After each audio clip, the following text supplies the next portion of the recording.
Hello. आज 20 तारीख महीना 10 2021 नीलकंठ स्थान डॉक्टर भीमराव रामजी अंबेडकर विद्यालय खंद्रा, पोस्ट खंद्रा, भाया उखरा 713363, बीडीओ ऑफिस और police station Andal, sub divisional office Durgapur, district Paschim Bardhaman, West Bengal, near by Lord Shiva temple Nilkanth स्थान।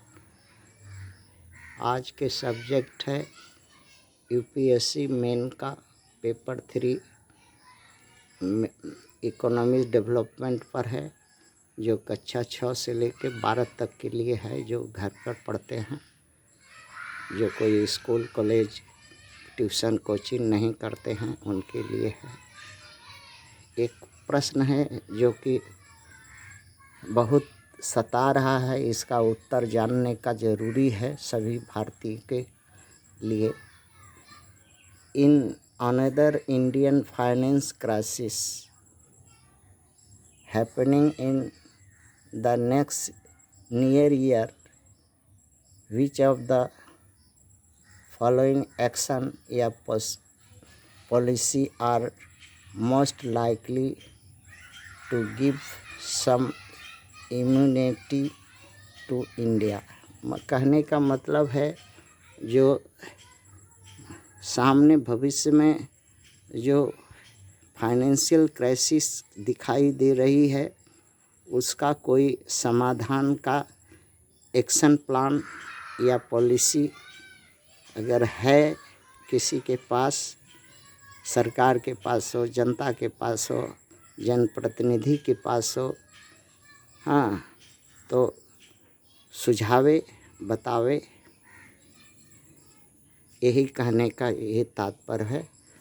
अब रह गया कि फाइनेंशियल क्राइसिस का कारण क्या है, भारत में फाइनेंशियल क्राइसिस का कारण क्या है।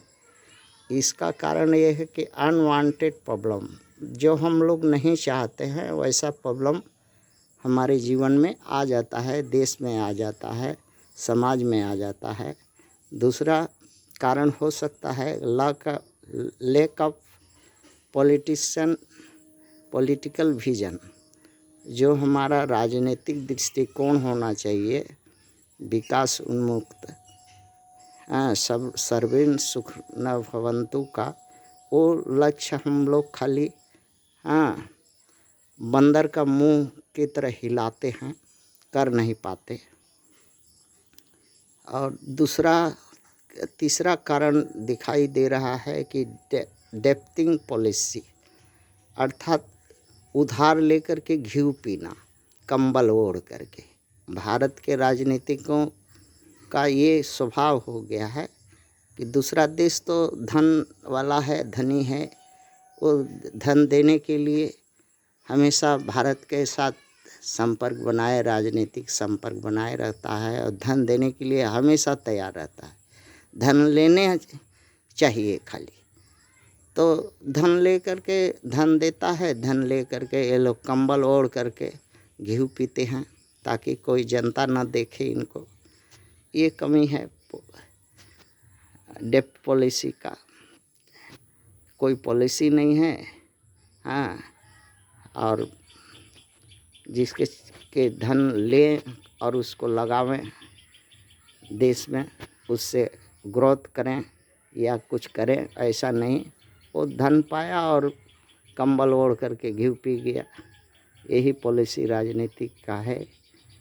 दूसरा बहुत बड़ा कारण दिखाई दे रहा है, जो 4 नंबर है, lack of broad gauge mind. Bharat में संकीर्णता का एकदम पराकाष्ठा है। कोई किसी को मतलब ये नहीं है कि आप भी मोटरसाइकिल पर चल रहे हैं, हम भी मोटरसाइकिल से चल रहे हैं पीछे। अगर आप 10 का स्पीड में जा रहे हैं तो हमें भी 10 का ही स्पीड में पीछे जाने होगा। हाँ, और साइड नहीं छोड़ेंगे, अपना साइड नहीं छोड़ेंगे ताकि हमारे पीछे सारा दुनिया चले। ये जो मानसिकता है कि हमारे से सब जो है भारत में सब नीचे रहे, ये मानसिकता जो है भारत का सबसे माने जिसको बोलेंगे कि ये मानसिकता विदेशी खून से आई है, इसलिए कि अधिकतर अभी राज सत्ता में शासन में विदेशी खून का ही विदेशी लोग है, ये मानसिकता उनके खून में है और जिसके कारण भारत का गति प्रगति सब, क्योंकि आगे वही हैं पीछे सभी है। 5वां कारण दिखाई दे रहा है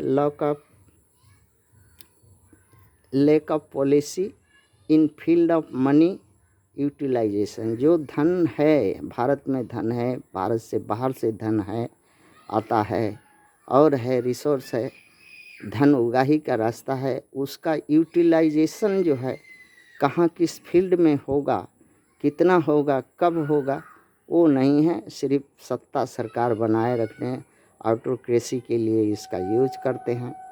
और कुछ इसका डिटेल है। भारत में अब बहुत ही ऐसे कष्ट हैं जो न चाहते आते हैं। युद्ध है, महामारी है, कारोबार ठप, मंदी है। दूसरा इसमें हम कह रहे हैं कि भारत के राजनेताओं का में एक बीमारी है धन संग्रह का, बल संग्रह का, सत्ता संग्रह का, सत्ता बनाए रखने का हुक्म। ये राज खून में यहाँ का विद्यमान है, क्योंकि प्राकृतिक रूप से आदि से जो है हुकूमत करने की लालसा, हुकूमत इनके खून में है। ये विदेशियों का ये गुण है। और इसके बाद और देशवासी और देश जो भी हालत में रहे, अपने स्वार्थ में के लिए संविधान बदल देना, संसद को अपने स्वार्थ में चलाना, कार्यपालिका को चलाना, न्यायपालिका को अपने मन मुताबिक चलाना, अपने लोगों के लिए ध्यान रखना और अपने पार्टियों और अपने सगा संबंधियों के लिए सारा कुछ संशोधन करना, ऐसा ये राजनेताओं के गुण में है। जनता का इसमें एक रत्ती, एक पैसा का, एक जरा सा भी, एक छटाक का भी हित का ध्यान में न रखना, ये साबित करता है कि जनता जो गुलाम है भारत की इन राजनेताओं के। भारतवर्ष में राजनेताओं की को देश चलाने, देश को सुचारू करने के लिए ऋण लेना पड़ता है। ऋण कोई भी देश चलाने के लिए ऋण लेना पड़ता है, तो ऋण देने वाला जो दूसरा देश है भारत से बाहर, दूसरा देश पलक बिछा करके इनका स्वागत करता है कि ले लो रे धन, ले लो रे धन, ले लो रे भैया, जितना चाहे रुपया ले लो। और ये अपना जाते हैं, ले आते हैं, ले करके आ करके ले आकर के कंबल ओढ़ करके अपना वो सारा रुपया का घी पी जाते हैं। और कंबल ओढ़ करके इसलिए पीते हैं कि ताकि जनता अब कोई देख ना ले, नहीं देखेगा तो पूछेगा कि अरे भाई हम लोग खैले बिना मरता है और तुम लोग घी पीता है, तो पूछ बैठेगा। तो जवाब देने होगा। इसलिए वो डर से, लज्जा से, अपना कर्महीनता से कि कंबल ओढ़ के घी पी लेते हैं और वो पैसा ख़त्म हो जाता है। फिर जाते हैं चिथरी बांध करके फिर दूसरे देश में गिगियाते हैं, फिर धन देता है, फिर ले आते, फिर वही करते हैं, एक ही चीज़ करते रहता है। भारत में आज के दिन में एक बच्चा अगर अपनी माँ का कोख में, गर्भ में अगर है, पल रहा है, तो अगर कल वो पैदा होगा तो उसके ऊपर 1500 रुपया का कर्ज होगा।